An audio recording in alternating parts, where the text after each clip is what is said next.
Bonjour à tous, bienvenue sur le cours C#. On se retrouve sur cette 35e séance avec l'introduction à Link. Alors non pas ce Link là, mais un système donc un ensemble de technologies avec des fonctions de requête qui vont être directement intégrées à .NET et que vous allez pouvoir utiliser dans tout langage qui supporte .NET comme C#. Et ça va être un système très très pratique et qui va finir qui va permettre d'aborder ce nouveau chapitre du cours avec toute une syntaxe bien spécifique pour pouvoir effectuer des requêtes. Donc là où, en utilisant un certain format de données ou un certain langage, que ce soit du XML, SQL, JSON ou ce genre de choses, on a besoin d'avoir une syntaxe qui est spécifique au langage en lui-même ou au format de données, avec bien sûr pas la possibilité de faire des conversions entre eux, ou alors en tout cas en passant via des outils qui sont appropriés pour chacun. Ici on va être en amont avec une syntaxe qui sera donc identique et qui permettra véritablement de manipuler tous ces formats et même de passer d'un format à l'autre si on veut. Donc le but ça va être de travailler donc avec cette syntaxe dite déclarative qui est une syntaxe de requête ou une syntaxe à base de méthode comme on le verra de toute façon dans ce chapitre, et on va pouvoir comme ça écrire certaines requêtes sur un jeu de données. Donc on va établir une requête, on aura un jeu de données en amont, et ensuite on pourra faire exécuter cette requête pour pouvoir récupérer des résultats issus de cette dernière. Donc ça va vraiment être très très pratique, et on va donc aborder tout ça dans un chapitre sur le cours C#.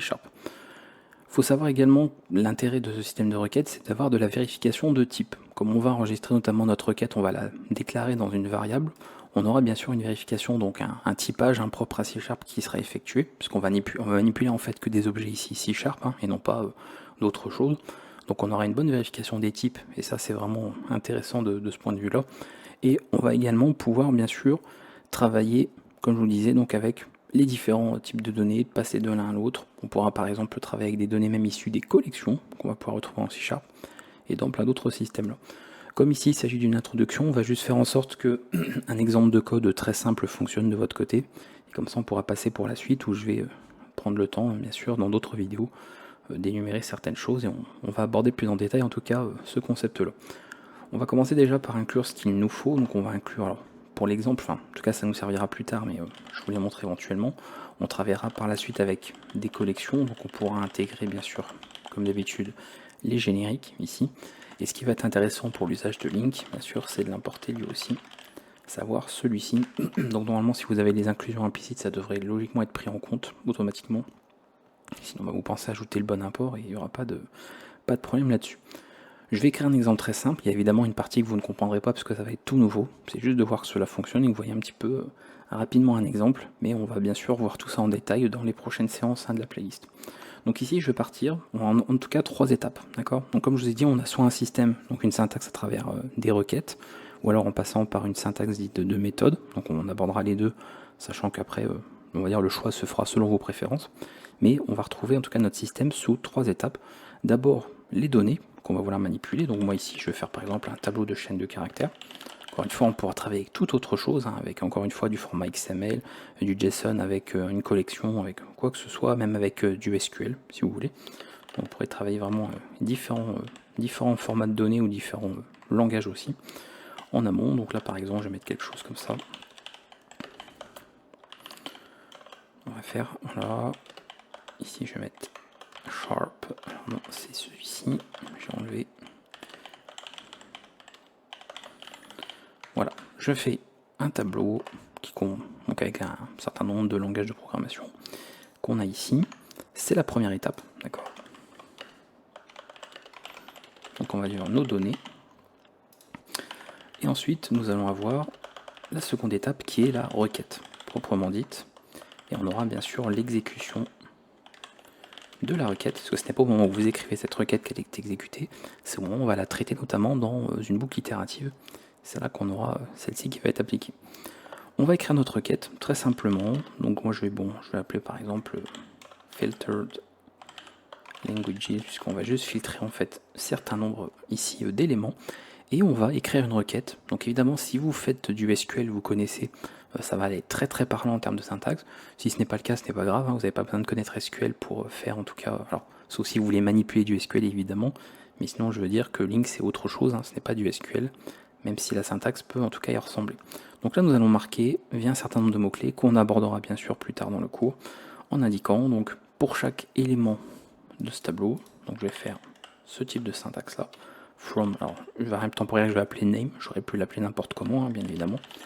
Languages, donc issu de cette collection, donc ce tableau ici de chaînes de caractères. Ensuite, je vais avoir la clause, donc qui va permettre de filtrer ce que je veux.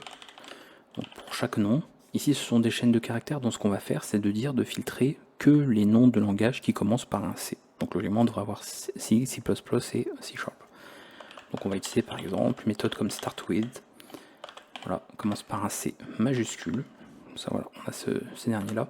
Et c'est pas tout à fait fini puisqu'on a maintenant le fait de sélectionner. Donc c'est-à-dire s'il est concerné par cela, s'il rentre dans ce filtre-là, dans cette condition, cette clause-là, on sélectionne ce dernier. Voilà. Et cette requête est faite. Donc ça vraiment, syntaxe de requête classique, on va bien l'aborder en détail par la suite.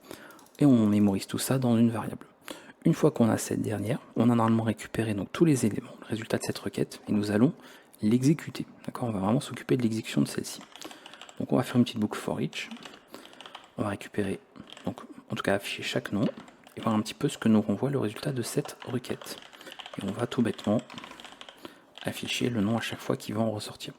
Vraiment, je voulais faire un code très très simpliste pour cette introduction, sachant qu'on va vraiment expliquer chaque partie pour la suite, et on va pouvoir comme ça exécuter ça. .NET Run, on va le compiler, l'exécuter, et comme ça, ça vous montrera un petit peu ce qu'il en retourne à l'issue de celle-ci. Donc le temps que ça s'exécute, tout se met en route, et voilà, nous avons en résultat l'ensemble qui a été filtré. Alors bien sûr, c'est qu'une infime partie des choses qu'il est possible de faire. Je ne vais pas trop rentrer en détail sur cette vidéo d'introduction. En tout cas, ça vous donne déjà un ordre d'idée. Ça vous montre surtout une fonctionnalité nouvelle pour le coup, parce que vous n'avez pas ça dans d'autres langages de programmation. Donc c'est dans tous les cas nouveau si, bien sûr, c'est la première fois que vous découvrez C#. Donc vous ne serez pas forcément habitué à ça, puisqu'encore une fois, on est vraiment sur quelque chose de plus haut niveau. On n'est pas sur du SQL directement. Et par la suite, eh bien, au lieu de travailler ici à partir d'un tableau de chaîne, on pourra travailler vers d'autres formats et on pourra même éventuellement produire un résultat dans un autre format de données. Donc faire des conversions tout à fait possibles, pas seulement par exemple traiter ici pour de l'affichage les résultats d'une requête. On va pouvoir faire plein de choses et c'est aussi pour ça qu'il y a tout un chapitre bien sûr de prévu sur ce cours sur Link et que j'en fais pas seulement une vidéo tutoriel parce qu'on a quand même pas mal de choses à en dire et ça va occuper un petit chapitre sur cette playlist. Voilà, en tout cas pour cette introduction. Donc on va en rester là de toute façon, parce qu'on va aborder, on va aller plus en détail en tout cas pour la suite et pour les prochaines séances. Donc je vous laisse avec ceci. S'il y a des questions, n'hésitez pas, mais on va vraiment de toute façon entrer plus dans le vif du sujet dès la prochaine séance. Donc je vous retrouve bientôt en tout cas pour la suite. Ciao tout le monde.